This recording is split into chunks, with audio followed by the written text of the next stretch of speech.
आप सबको मेरा प्रणाम। इस मंच पर यदि मुझे छोड़ दें, वो जितनी विभूतियां बैठी हुई हैं वे सब मेरे महागुरु हैं, यानी मेरे गुरु के भी गुरु रहे हैं और उनका निर्देश मेरे माथे पर है। मैं कोशिश करूंगा कि अपने समय में से भी 2 मिनट 3 मिनट बचा सकूं और वही मेरे लिए भी श्रेयस्कर होगा। इन विद्वानों का सानिध्य दुर्लभ है, उनके मुख से कुछ सुनना वह उपलब्धि की तरह होता है। विषय मैंने ही चुना था, काशी में साहित्य और साहित्य में काशी, पर अब उसका पहला हिस्सा मैं छोड़ देता हूं कि उसके बारे में बहुत चर्चा हो चुकी है। अधिकारी विद्वानों ने अपनी बातें रखी हैं। मैं उसके दूसरे हिस्से में से भी जिस बात की तरफ मैं संकेत करना चाहता हूं उसका अंगुली निर्देश करके अपना स्थान ग्रहण कर लूंगा। आप सब प्रबुद्ध हैं, जिनकी इच्छा होगी, दिलचस्पी होगी, वो जान समझ लेंगे।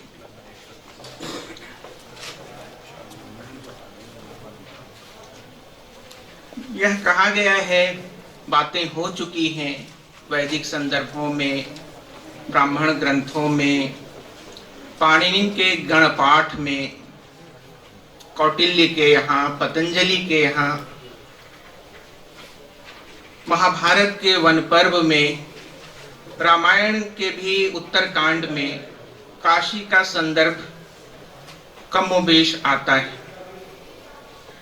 लेकिन काशी तीर्थपुरी बनती है या मोक्षदायिनी नगरी बनती है वो पुराणों तक आकर ईसा की 3री सदी के बाद तीर्थपुरी के रूप में काशी को ख्याति मिलती है। और फिर मैं उसे दोहराऊंगा नहीं। हरिवंश पुराण में यह कथा आती है दिवोदास की। जैन साहित्य और बौद्ध साहित्य अटा हुआ है काशी के संदर्भों से। इन सारे प्रसंगों से जो पक्ष उभरता है उससे यह बात हमारे सम्मुख आती है कि काशी शिक्षा का केंद्र बना रहा था उस समय तक, और गोविंद चंद के सभा पंडित दामोदर की चर्चा हुई। उन्हीं का एक प्रसिद्ध ग्रंथ है उक्ति व्यक्ति प्रकरण।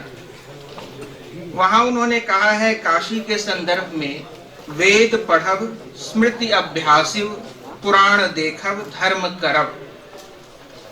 अब इस छोटे से वाक्य में जो निहितार्थ है कि इसमें तीनों प्रकार से वेद की रक्षा की बात निहित है, जो काम काशी के विद्वान करते थे और जिसके कारण से यह ज्ञान की नगरी थी, यानी वेदों के शब्द की रक्षा, उसके अर्थ की रक्षा और प्रयोग की रक्षा। इन तीनों तरह की रक्षा की बात दामोदर के उस कथन में निहित है। काशी ने इन तीनों तरह से वेदों की रक्षा की है, यह संदर्भ तो स्पष्ट है, उसमें बहुत विस्तार में जाने की आवश्यकता नहीं।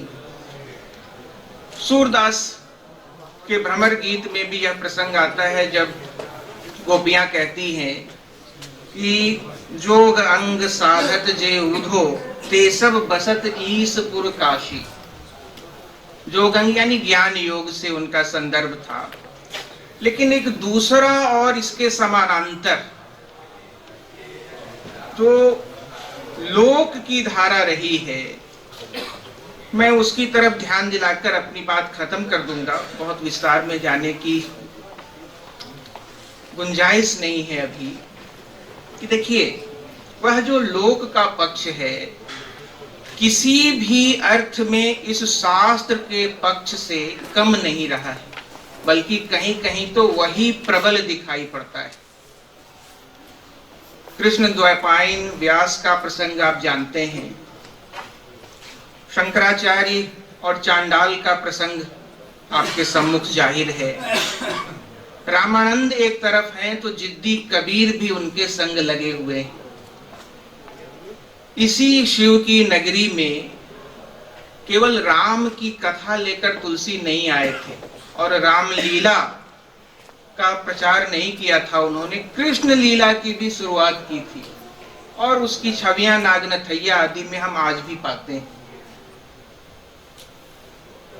बहुत हाल तक यानी भारतेंदु हरिश्चंद्र के जीवन में भी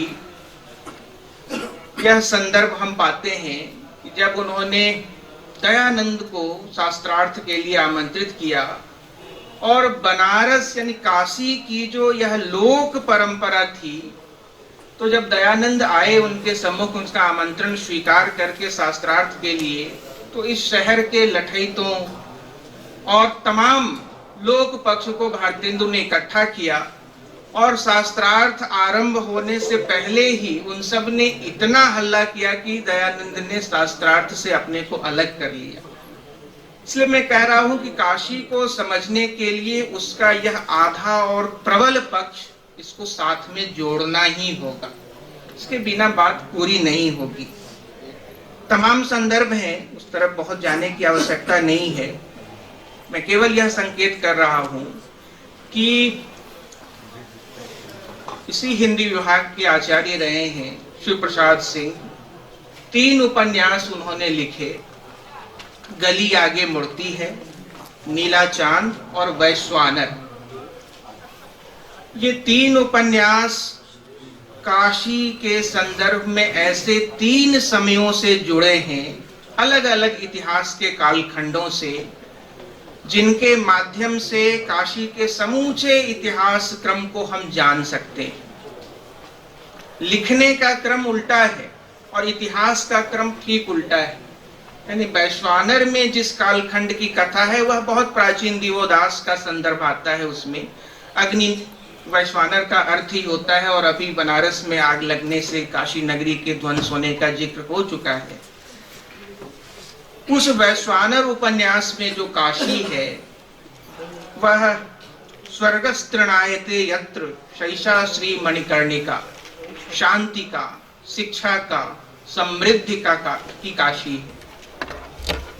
जो दूसरा उपन्यास उनका है, यानी काल रचना काल की दृष्टि से देखें तो भी दूसरा नीला चांद, उस नीला चांद का समय मध्यकाल 10वीं 11वीं शताब्दी के आसपास का है और वह बनारस के ध्वंस की कथा है। उसमें किस तरह से जो आक्रमण हो रहे थे और उन आक्रमणों में पराजय मिल रही थी, सांस्कृतिक ह्रास हो रहा था, नैतिक पतन दिखाई पड़ता है, दरबार भ्रष्ट, धन लोलुप और कामांध लोगों की संख्या बढ़ती जा रही है, तो उस पूरे कालखंड का चित्रण वह उपन्यास हमारे सामने रखता है, जहां जिस ज्ञान पर हम गर्व करते थे वह ज्ञान भी पाखंड में उलझ चुका है।